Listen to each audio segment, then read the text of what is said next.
Welcome back, listeners, and thanks for pressing play on this episode of Lodge's Home Truths podcast. I'm Jeremy O'Rourke. I'll be your host. I'm Managing Director of Lodge Real Estate. Today, we're talking about a somewhat contentious step in the buying of a home process, the building inspection report.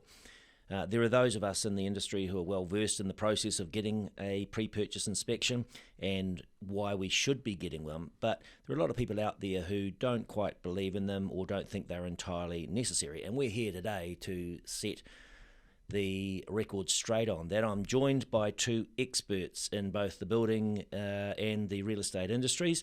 Ryan Goldbranson, a Hamilton-based building inspector and with Know Your Building, and Neil Archer, a former builder and now residential and lifestyle consultant with Lodge Real Estate. Welcome to you both. Hey Jeremy, thanks for having me.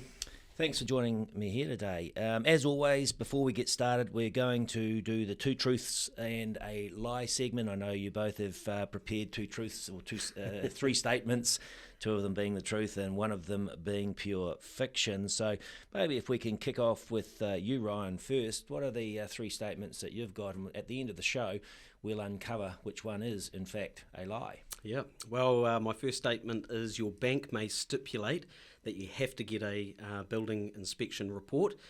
My second statement is your report can help you get things identified, fixed or repaired. And my last statement, building reports are all the same. It doesn't matter who you use, as long as they're a building inspector, everything will be fine. Well, we'll uncover which one of those is fiction at the end, and if I can have your three statements, please, Neil. Okay. My first one, a building inspection will highlight any structural defects, items requiring attention, and any high moisture readings. The second one, building inspection costs are minimal in comparison to then discovering what you purchased has major building issues present. And lastly, a building report will include cost estimates to fix or repair highlighted issues. Thanks, Neil, and we'll look forward to hearing which one of those is fiction at the end. So just going to jump right in here. Ryan, it's fair to say you've done your fair share of building inspections over the years, and the industry has really evolved over the last 10 to 20 years. Certainly when I started, there was no such thing as a building inspection company. So what's changed? Well, I think what's changed is, you're right, it's gone from you get your dad or your mate or someone who you know is a builder to come along and have a general look and tick that box.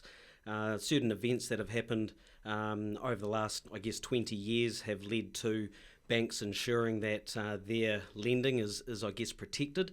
And instead of just somebody coming along and saying, hey, yeah, it's fine, it's become a lot more regulated as far as needing to actually provide written evidence from someone who's actually qualified to do that job. Yeah, so what you're saying is it's no longer, because of some of the issues that have been uncovered and banks being aware of them, the industry has had to become a lot more professional rather than just having Dad taking a quick look underneath the house and taking a look at the roof and away you go. So how have you seen the building industry, inspection industry, professionalise over the last few years? I think the biggest change has been that requirement for, especially from banks, for the person carrying out the inspection to tick off certain aspects of a house. So a few years ago, the leaky home syndrome of the 90s was a classic example of having somebody qualified to be able to identify key issues or areas of risk on a house. Because if you're lending, you're looking at the risk of lending, aren't you? So anybody who's lending an excessive amount of money wants to know that lending is protected. Lending is protected. So we've seen over the last, especially in my time, so I've been operating now for 7 years, even over those last 7 years, banks are becoming a lot more stricter on who carries out those inspections and what their relevant qualifications are. And I guess from a purchaser's point of view, they're putting forward a lot of their own hard-earned money, and they want to know that what they're buying is what they think they're buying. And I guess a building inspection company is able to dig a little bit deeper into, what are the external signs that may actually give us a clue that there might be not something quite correct. That'd be right? Yeah, absolutely right. And through training, through experience, we have the relevant tools, we have the relevant information, we have a clear idea of what specifically we are looking at. So whilst your friend, whilst your mate or whatever may have a good idea from experience of owning a home over the last 30, 40 years, those specific areas that the banks really want to make sure are safe and are protected or whatever are looked after. Righto, so I'm a first-time buyer and it's my first offer. What advice can you offer in terms of the building inspection, and why should they be getting a building inspection done, particularly for those people who it's the first time that they're actually making an offer on a property? I guess the biggest thing for us is knowing what you're buying. Every house has some form of issue, or every house has an area of maintenance that's required on it, and houses can't just be left for 30 years and never touched. So the important thing for a first home buyer is to actually know what they're getting into. In most cases, everybody's spending their last dollar to get this investment, and I guess the key thing for us is are they aware of issues that may arise later on, or maintenance that needs to be carried out later on, so that they can actually either put together a maintenance plan or they can have that money set aside, to address those issues. Because, as I say, every house needs some form of maintenance over its lifespan. If it's a 2-story home, for example, that you can't access that second level, well, you're going to have to get a contractor in to safely access that area to clean it, and that comes with a cost, especially with health and safety regulations now around edge protection and fall risk and all those sorts of things. So it can be an expensive exercise. So what you're doing is you're not just buying the house at face value of $650,000. There is actually another cost that's involved with maintaining, and we often say ensuring that your home remains an asset and doesn't become a liability, because you actually want to sell that in either the same condition or a better condition later on, so you make an investment. So what I'm hearing here is that we've got two key reasons for getting a building inspection. The first is, hey, listen, let's know what you're getting and know if there's anything which is going to undermine the property itself. Rotting piles, is it leaky building, those sorts of things. So there's a real asset protection side of things, and then there's this eyes wide open, what are the maintenance costs and the ongoing costs of maintaining this property over time. That's what we're saying. Yeah, absolutely, because as you say, the purpose of a building inspection report as well is to identify any current issues that the vendor is not aware of or hasn't made you aware of. So within that, it gives the buyer the opportunity to look at these issues and then make decisions around whether A, they want to take them on themselves, or B, maybe they want to go and talk to their agent or solicitor and say, hey, our building inspectors actually identified these issues. These haven't been raised to us previously. We would like them either repaired or addressed, or maybe there's some financial agreement or compensation that they can also address to say, well, hey, this is going to cost us X amount to repair. We'd like you to take that off the asking price. Okay, so what exactly does a property inspection look at? So we look at not just the house, and I think that's probably one thing that some people aren't aware of. It's not just the house itself, it's also the property. It makes a big difference where the house actually sits, whether it's at the bottom of a gully or at the top of the hill. And unfortunately, recent events within the North Island, especially over the Hawke's Bay, have identified the importance of knowing actual ground levels and vegetation and things like that. Where does water go if water was to build up? So we look at the property itself. We get underneath the house and we look if we can get under. Obviously, if it's built on piles, we look at the exterior cladding. We get into the ceiling space. We look on the roof, and then we go inside as well, and we have a look at the main thing, Jeremy, is how is the house performing? What is the current state of it, and how is it performing, and why is it performing like that? We all live differently, we all treat our homes differently, and we all have different levels of cleanliness and maintenance. But generally, how is that house performing? Now, if I go into a house and all the windows are closed and curtains are closed, and it's a beautiful, crisp, cool winter's morning in Hamilton, it's usually damper.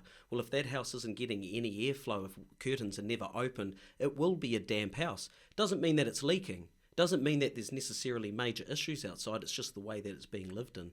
So our job is to turn up and form an opinion, and that's what it is. It's an opinion from a professional on what is the current state of the house. Are there any visible significant issues, defects or damage that people need to be aware of? And overall, I guess, what are the maintenance requirements on that home? And look, we check doors, windows, showers, we run taps. We're not electricians, we're not plumbers, but we do test these areas to see if there are current signs of issues. And if there are, what are those issues and what needs to be done about it? Okay, so if I can just pick up on a point there, are there any sort of common issues that or issues that are common to certain types of constructions or certain types of properties? You mentioned properties that may sit at the top of a cliff or at the bottom of a gully, having certain things that you would look for. Are there any other sorts of constructions or any other types of homes that have certain common problems? There certainly are, especially when you're looking at different eras of builds. Certain things like ground clearances, having gardens built right up against the home. It was something that for whatever reason was done aesthetically or for just love, but having vegetation growing up against the base of certain types of cladding, especially when we talk about plaster homes, and not having the ability to breathe. We often talk in our building reports into people around homes that have a lot of vegetation around it, plants that are overgrown, growing against cladding. The cladding doesn't have a chance to dry out. It doesn't have a chance to breathe. So we find on a room that's south-facing that has large trees and never gets the sun, those rooms are generally damper.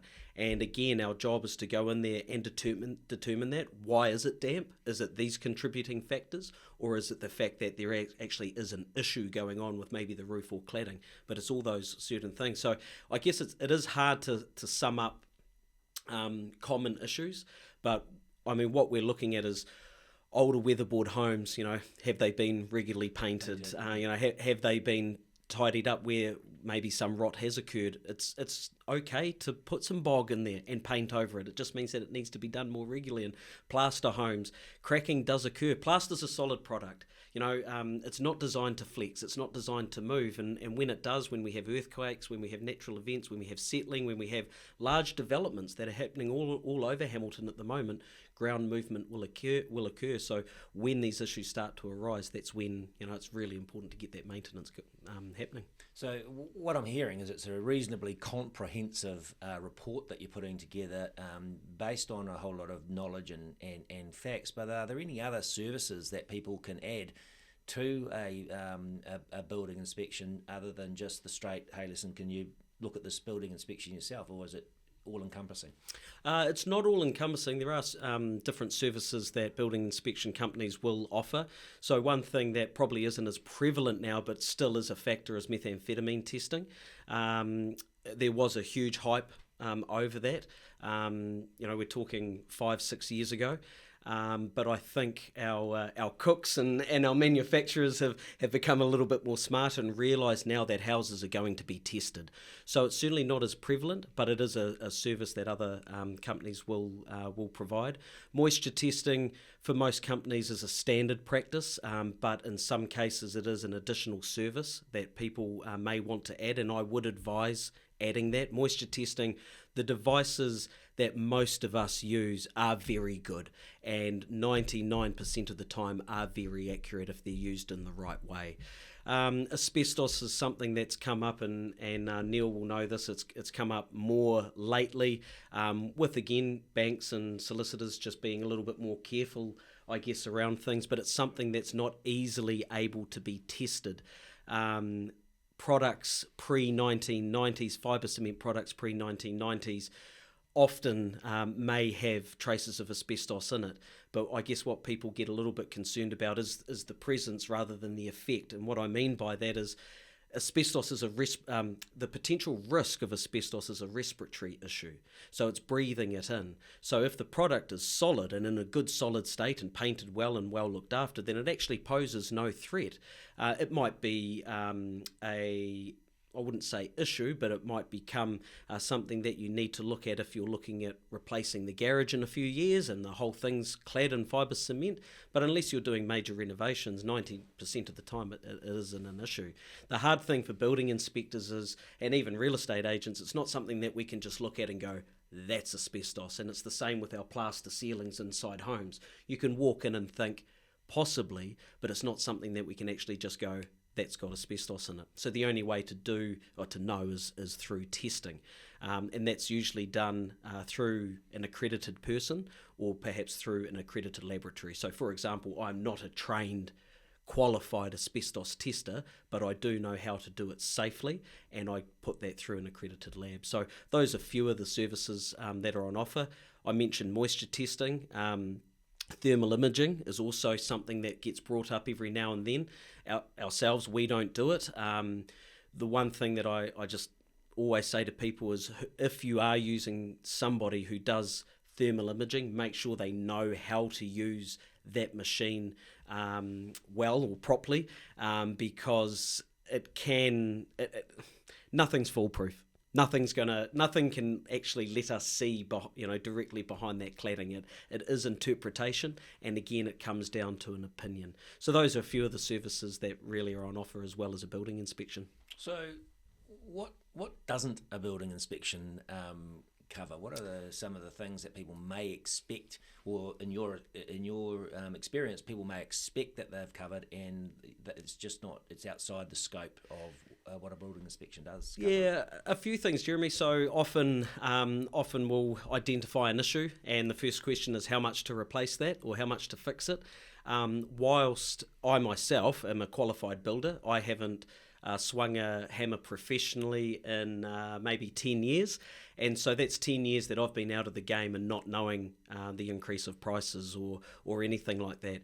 We're in a very short, limited time on site as well. An hour and a half or 2 hours may seem like a long time to inspect a house. And to be fair, it is, but it still doesn't give us that time to start doing measure-ups and that sort of thing.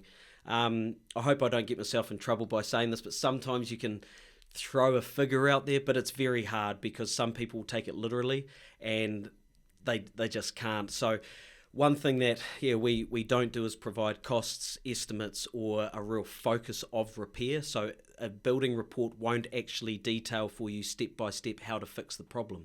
But what it is there to do is to identify the problem and then give you advice on what to do next. So it might be paint is cracking on the windowsills, this just needs sanding and repainting and tidying up. Could be quite simple. Showers leaking has caused visible damage. A registered builder should be coming in to have a look at this and provide a scope of works, which can also incorporate costings and a time frame around that. So that's probably, to be fair, the main thing.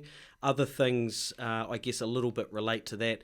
Drainage, underground services, where water may go, electrical, plumbing. Again, we look at those things. We're looking at, is this tap working today? We can't determine exactly if it has all been done correctly because we're not electricians, we're not plumbers, but we should be able, with our experience, to have a visible look and say, that wiring doesn't quite look right. I've got a bit of concern because there's a couple of exposed wires in the ceiling, and if you get vermin in there, then it could present a risk. So again, we say it would be advised to engage with an electrician. And what it's doing is, again, it goes back to the whole purpose of our job is we're telling people the things that they need, that we think they need to be aware of. So there's no hidden surprises. We don't have a crystal ball, unfortunately, and we can only determine what we see on the day. And I used an example of drainage. On a beautiful sunny day in Hamilton, we can't see how the house performs under heavy rain. There might be evidence from previous rain, but generally you can't see. But we do look at what is the surface drainage. We can't see underneath. We just can't see all those little intricacies of what happens day to day. But again, we should be experienced enough in our job to be able to identify those areas and at least say, hey, Jeremy, I don't think that this is currently an issue. It appears to be performing well, but it would be my advice to monitor it and be aware that you may need to clean out those drains 5 times a year rather than just leaving them. So again, trying to provide you with a clear understanding of the current state of the home so that you can make an informed decision, and you can sit there and go, Ryan's identified X, Y, Z. I'm happy with all those. I can fix those. I can do this. We're happy with the home. So if I just summarise that, it sounds like it's there to identify the issue and point you in the right direction, but not solve the problem for you. Yeah, correct. Awesome. That's a much better way of putting it, I think. If I can just circle back, because I hear you talking about what your company does and what others might do, and are they qualified to use that equipment? And if I can just circle back to the way that the industry's developed over time, which we started in the first part of this segment. Are all building inspection companies, created equal? Is there any certification? What does the professionalism in the business look like? Yeah, it's a really great point, Jeremy. And every time I do seminars or talk to people, I always make this point. Our industry is not regulated, and I don't think that's right. But look, that's just the way it is. So the short answer is no, you don't have to be qualified to be a building inspector. But what you do have to do is produce a document. Now, if your bank is stipulating that you must have a building report, or if it's part of your conditions to have a building report, 9.9 times out of 10, it won't be good enough to have your mate who's a builder just write on a piece of paper everything was fine. Especially in the cases where your bank is stipulating that you need a report, they might have certain areas that they stipulate have to be inspected and have to be commented on and have to be in the report. So my advice to people is, whilst the industry isn't regulated, I would be engaging, when I engage with a building inspector, I would be saying, what are your qualifications? Because again, whilst we're not regulated, there are organisations that we can be a part of and registered with. BOINS, the Building Officials Institute of New Zealand, is one. New Zealand Institute of Building Inspectors, NZIBI, is another. And what they do for building inspectors, and we've been a part of both of those organisations, what they do is provide support for us. We're also assessed regularly each year, where we have to send in random reports which get scrutinised by them, and it's all to help us be better. So again, no, it's not regulated, but my biggest advice is that there are qualified building inspectors out there who understand their role, who understand the requirements. Now, whilst there's no regulatory authority, there are New Zealand standards that we must follow in order for it to be a residential property inspection, and those are the residential property inspection standards. So they provide guidelines or a scope of what we must cover in a building inspection, but not so much the report. So, in summary, do your homework on the company you intend to engage, because they're not all created equal. No, they're not. And my advice to people is ask. Ask. If your friend has bought a house and they used a building inspection company, ask them who they used. Ask them how they found them. Most building inspection companies can provide a sample report. Neil and I were catching up earlier, and I said to him, Neil, if you go down to McDonald's and you buy a Big Mac, you know what you're buying, you're happy with the price, you know what to get. Well, when you're spending $600, $700, $800 on a building report, my advice would be find out what you're actually paying for, because the difference in building reports can be 2 pages to 50 pages. And this isn't, I'm not saying this is right or wrong, but I do know of an inspection company that only put moisture testing results in their report if they're high. So if they're all fine, they just say, that's all good. Now, I'm not saying there's anything wrong with that. I prefer to have evidence of my testing in there. But what they're saying is, hey, if there's no photos there, then it's all good, guys. Like, don't worry about it. But again, people might want to see in their report, well, you've actually tested this room and tested that room. So no, not everything is created equal. Interesting. Neil, if I could just bring you in here, because as Ryan brought up, the building inspections cost money, and there are lots of buyers out there who feel that a building inspection report may be either a waste of money or a waste of time. How, as you as a salesperson, do you deal with that? What is the sort of guidance that you give somebody who might be inclined to shy away from a building inspection? Yeah, thanks, Jeremy. It's a question we're often asked, should we worry about a building report? Obviously, each property is different in construction, age, design, cladding types. I that is a newer build consented by council, you may be safe to proceed without an inspection report. However, other properties may have issues easily missed by the untrained eye and cost you thousands of dollars to put right in the future. So a few $100s on a building inspection, in this case, would have saved, would have been money well spent. So. On the other side of the sale, let's take a look at a vendor. What happens when a vendor tries to, say, hide a fault or sort of ask you to actually ignore something? Have you come across that before?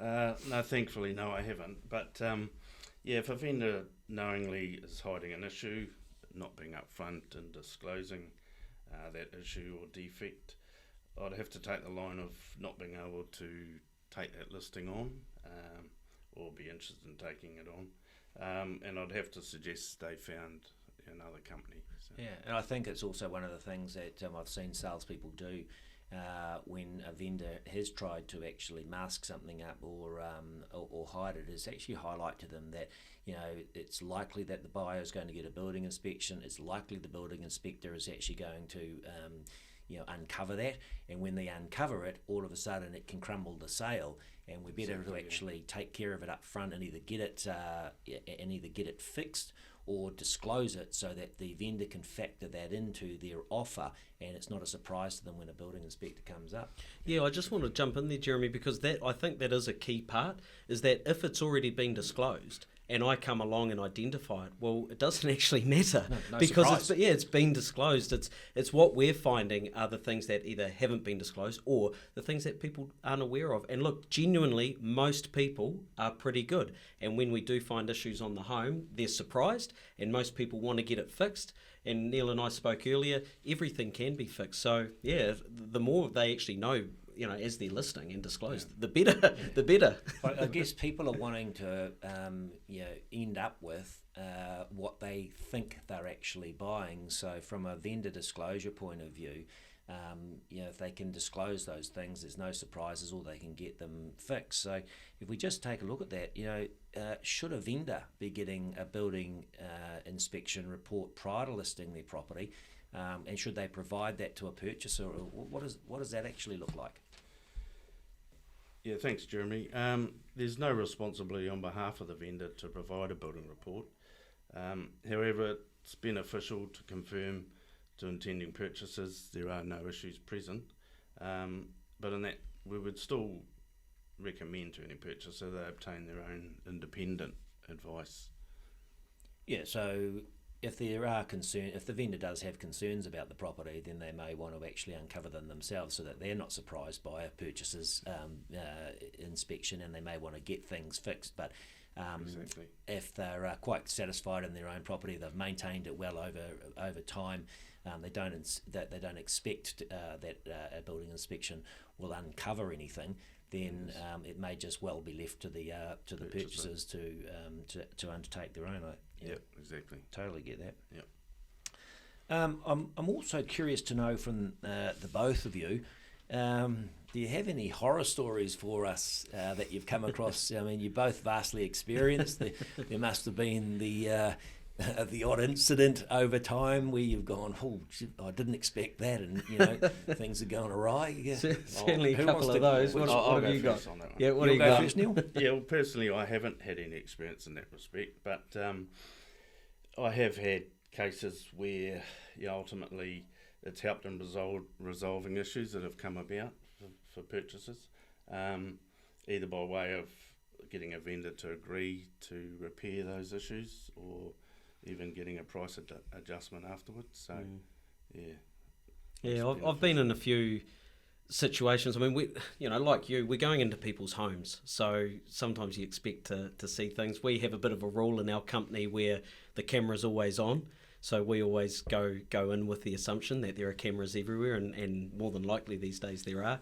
So I've seen a few things that sort of make you stand back and go, I don't want to be in this room. It feels like it's actually set up for me to be caught, doing or taking photos of something. And I think that's the hardest thing about our job is I go around, I take photos inside people's homes. So we're very respectful of that. We try not to get family photos and that sort of thing, but I've been in a few situations, let's say, where items have been left out and you sort of stand there going, I'm going to slowly walk back and I'm going to pretend like I wasn't in here. But we're honest. In our report, it'll be there were delicate items in this room and it was not fully inspected. And it gives us the chance to go back and inspect it properly when it's clean or anything. But the horror story, I guess, I have is not too long ago, I went and did a building inspection, walked around the back and saw a beautiful new deck that was built.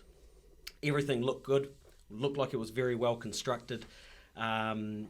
Just looking at it was quite high. It was above 1.5 metres, so a newer deck on this older home would have required consent. So in the back of my mind, look, we can't say exactly when it was built, so the consent, so sort of not to digress too much, but that commenting on whether this is legal or consents is a little bit... it changes over time. It does, Jeremy. It's not black and white. So, for example, in this case, I looked at this deck and thought, it would have needed consent, blah, blah, blah. When stood on it, solid as anything, went underneath, and this deck with piles that are 2 metres high was secured with gun nails, and that's it, and 4 gun nails, and that was it. There's no angle braces, there's no connections, there's no, people familiar with building terms, Z nails, galvanised straps, no nothing. And I'm sitting there going, whoa, this is not right. Now this deck was built on top of another deck, and the piles underneath where it's been secured on top of the other deck was just, again, fixed by gun nails into the timber decking. So it's one source of securing was 12mm Queeler decking.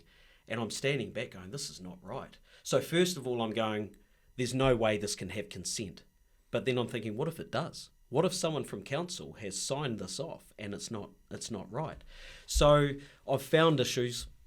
I carry on doing my inspection, and sure enough, I get a call from my client a couple of days later or a day later, and she's a little bit freaked out by it. And, what's the issue? There's this. And I said, well, first of all, there's one issue.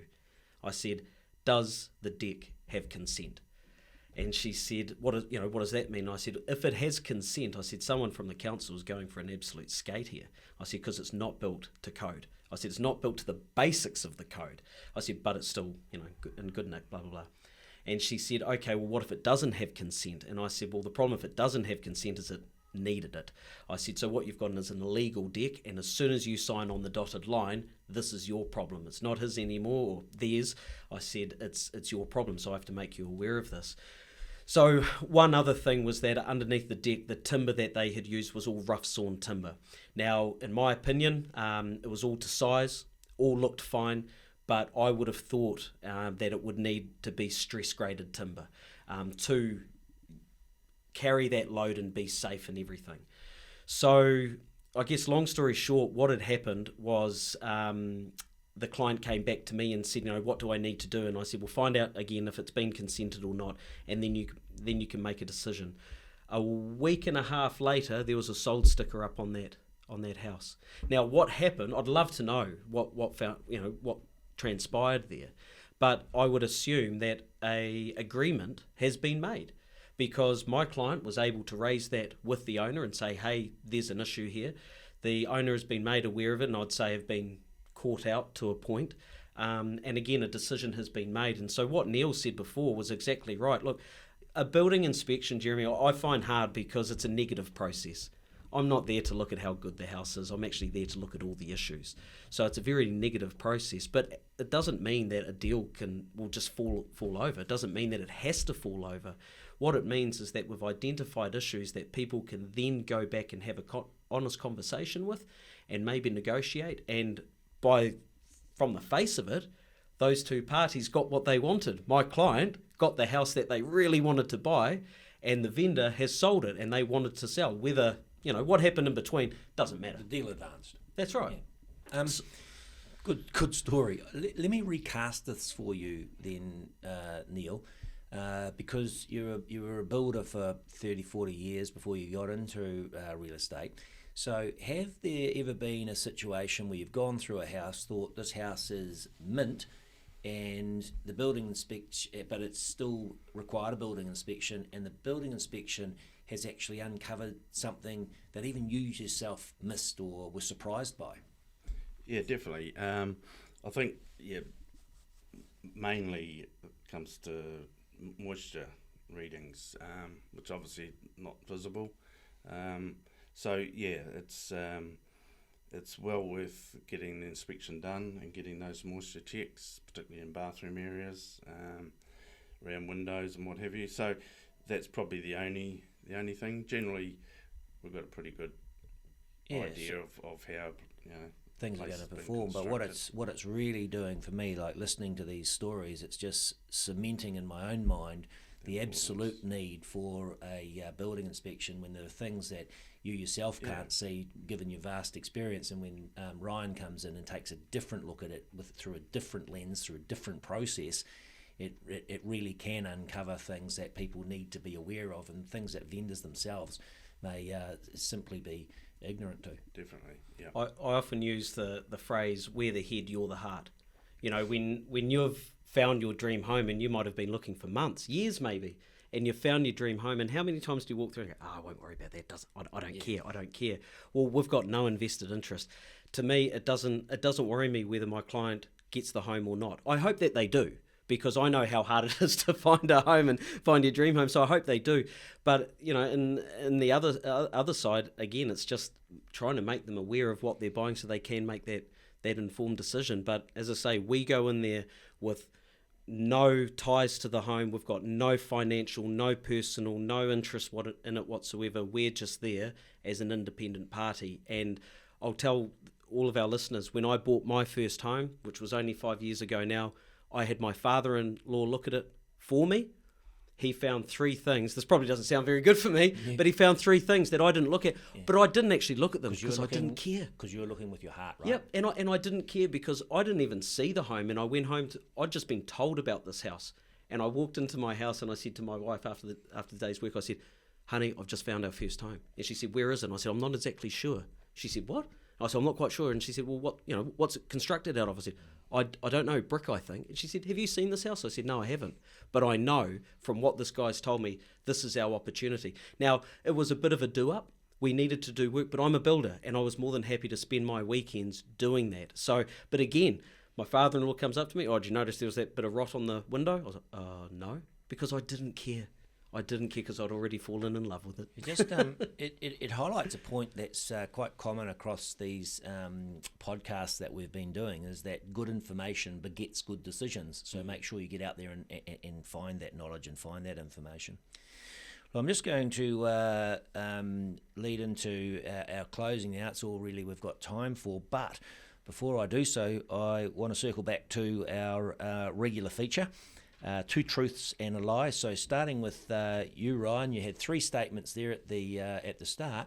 Which one of them was actually fiction? Yeah, well, the one that was fiction is all building reports are the same. It doesn't matter who you use as long as they're a builder.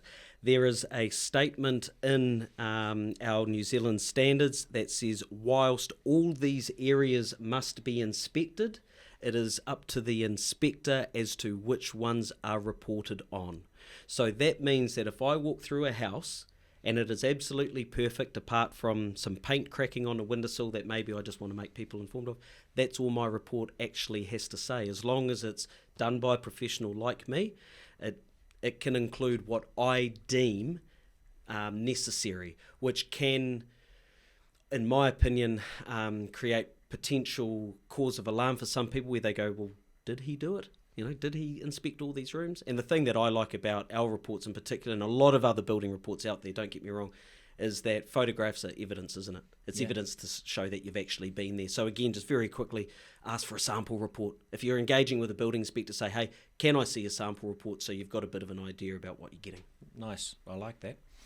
And Neil, what was the one lie that came in your 3 statements?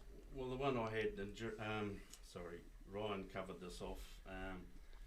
A building report will include cost estimates to fix or repair highlighted issues, and that's clearly not the case. They make no comment as to what things. No. Find the problem, direct them in the right direction, and they need to get their own costs from a professional or another expert. Yep. Sure. Nice, I like that. Well, listeners, that's all we've got time for today. Thanks very much to our guests this morning, Ryan Galbranson and Neil Archer. Make sure you subscribe to the Home Truths, and we'll be back next time with some more great insights into the real estate industry.